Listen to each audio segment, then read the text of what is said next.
D'abord, je voulais remercier le Rav Madja.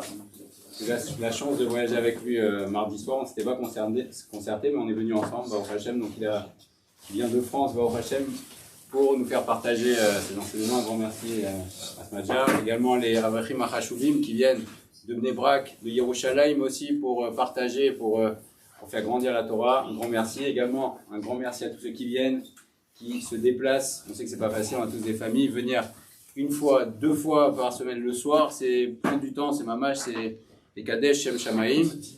Merci à tous et Acharon Chaviv, notre cher Yohan Aozi, je pense qu'il mérite des applaudissements.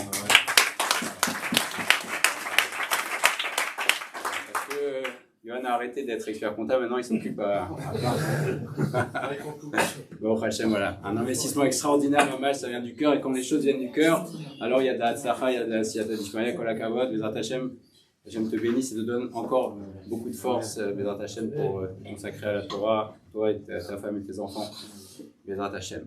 Et on connaît, il y a une des marloquot les plus connues du chasse, qui est dans Maseret Brachot, d'Af Lamed He, début du Perek Shishi, la fameuse marloquette entre Rabbi Shimon Bar Yochai et Rabbi Ishmael. La grande marloquette, il est marqué, Rabbi Ishmael dit, il est marqué, Vasavta deganecha. Tu as le droit d'aller engranger ton blé. Et donc de là, Rabbi Ishmael dit on a le droit de travailler, on peut associer Torah et des Eretz. Et Rabbi Shimon Bar Yochai dit non, il est marqué Lo Yamush Sefer Torah. La Torah ne bougera pas de ta bouche. Vagitabo Yom Avalayla, tu dois l'étudier jour et nuit. Si on va travailler, etc., que va devenir la Torah? Et finalement, la fin de la Sougia, c'est qu'il semble que la Lacha aille comme Rabbi Ishmael. Puisque la fin de la Gemara dit, beaucoup ont essayé de faire comme Rabbi Ishmael et ça a fonctionné, ils ont associé le Torah avec des Eretz. Et beaucoup ont essayé de faire comme Rabbi Shimon Bar Yochai, et il y en a peu qui ont réussi. Mais il semblerait que Rabbi Shimon Bar Yochai aussi ait changé d'avis à un moment quand il est sorti de la Mehara. Quand il est sorti de la Mehara la 2e fois, on voit que la première fois quand il est sorti, il brûlait tout le monde, il voyait les gens travailler, il les regardait, il les brûlait parce qu'il ne supportait pas. La 2e fois, Rabbi Elazar continuait à regarder les gens qui travaillaient voilà, il ne les regardait pas très bien. Et on dit que Rabbi Shimon réparait ce que son fils Rabbi Elazar abîmait. Et donc de là, certains Mefarshim disent que même Rabbi Shimon Bar Yochai a dit que finalement oui, on peut travailler, on a le droit de travailler. Néanmoins, les Mefarshim nous disent que il y a un point où il n'y a pas de marloquette, où il n'y a jamais eu de marloquette entre Rabbi Shimon et Rabbi Ishmael. La marloquette, c'est au moment est-ce que tu as le droit de travailler. Mais par contre, quand tu as fini de travailler, quand tu es libre, il n'y a pas de marloquette. C'est barour que Vagitabo Yom Avalayla, c'est sûr que quand tu as fini de travailler, alors c'est sûr que tes moments libres, tu dois absolument les consacrer à la Torah, et ça, il n'y a pas de doute. Et le Rambam nous dit, dans le premier pérec de Ilchot Talmud Torah, nous dit Kol ish misrael chayav et Talmud Torah. Chaque homme doit étudier la Torah, et chayav ligvoaz lozman be Talmud Torah bayom valayla.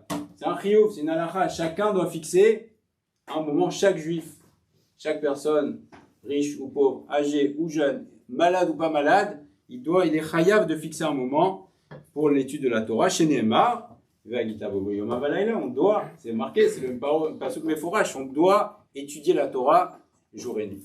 Et Baruch Hashem, Ashrenu Matov Elkenu, quand on vient inaugurer un makom, alors le makom existe, mais c'est une 2e partie, il y avait déjà un limoud qui était mis en place le soir, mais là ça prend une autre dimension, et quand on vient inaugurer encore une autre partie d'un makom Torah, alors on voit qu'on peut accomplir maintenant Ve'agitabo Yom Balayla. Parce que il y a le fait d'étudier chez soi, il y a le fait d'étudier un pasuk, et il y a avoir un makom où tu peux venir étudier Yomam Valayla, alors ça prend une toute autre dimension parce que tu es Mekayem, et Divrei Torah, c'est un pasuk méforage dans la Torah qu'on doit fixer un moment d'étude pour la Torah. Et Baruch Hashem, on a la chance et le mérite, Baruch Hashem, de pouvoir le faire ici, et il faut non seulement prendre conscience de l'opportunité, mais également la saisir. C'est que la vie, c'est des opportunités. Savoir que quand il y a un makom Torah, ne pas dire, c'est bien. Eux, ils étudient. Non, pas du tout. Je veux ma part, moi aussi. Moi aussi, je veux étudier. Moi aussi, je veux faire la Gitabo Yom Valayla, et particulièrement quand on est à Israël. Et Eretz Israël, c'est un endroit qui nous impose un mode de vie particulier, c'est-à-dire s'élever dans la Gdusha, grandir dans la spiritualité. On vient en Eretz Israël, il faut que notre alia soit une alia rouchanite, et donc il faut choisir absolument un makom où tu peux étudier la Torah. Si tu viens et tu ne sais pas où tu vas étudier la Torah, attention, il faut savoir où tu vas étudier. Donc quand il y a un makom Torah dans un endroit, c'est un critère d'écart fondamental pour le papa, la maman, les enfants, pour pouvoir développer, particulièrement en ce moment dans la Toufa qu'on traverse, dans la période qu'on traverse.